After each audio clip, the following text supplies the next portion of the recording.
Right, we are adding the second and possibly last layer of paint to your rock today. If you're in kindergarten or first grade, this will be your last day to paint, so make sure you complete your shape and your design before the end of class. Just like before, you're going to make sure that your name is on the bottom, facing down in your plate or tray. Make sure you have a piece of paper.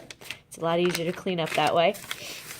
And you are going to pick one color, just like before. And the same rules still apply. So try to remember your rules. No mixing colors, only painting your rock. That's it, nothing else. You might want to try to pay attention to the size of your paintbrush today. If you want to paint a small detail, you're going to want to use a smaller paintbrush than a bigger one.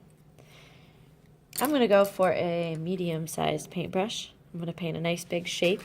Preferably you're going to paint a shape or some kind of simple design that you can just get with one color, because we're only using one more color today to avoid mixing up the paint.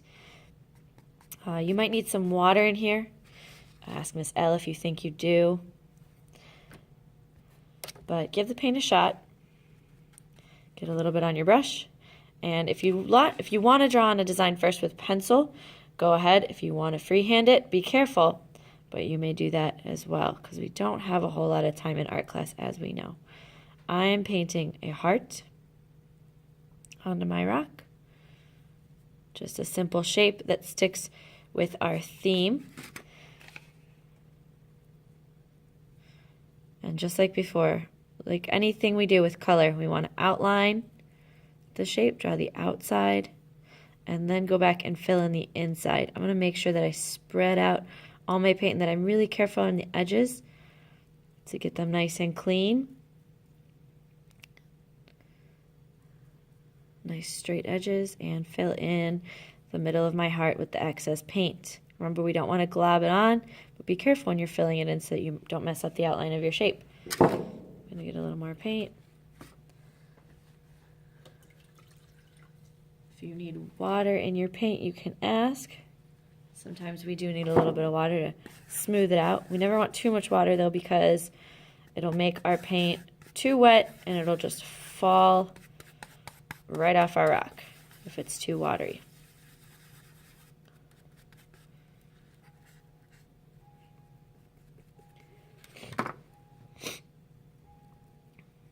And then I want some little swirls like this.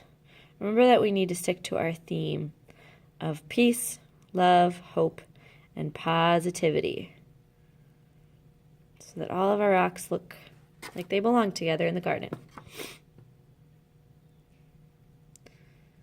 Once you're all done with your design, same as before, we're going to put it on a shelf. Make sure you ask so you can find out the right shelf, and your rock will be all dry, and you'll see it out in the garden sometime in the near future. And last but not least, if you'd like to do something other than a shape or symbol, if you had another idea in mind, make sure that you can complete that idea with one color. Remember, because we only get one color today. And make sure that that design sticks to the theme. Remember, you're allowed to paint whatever you want on your rock as long as it sticks to the theme. Follow the rules. Have fun.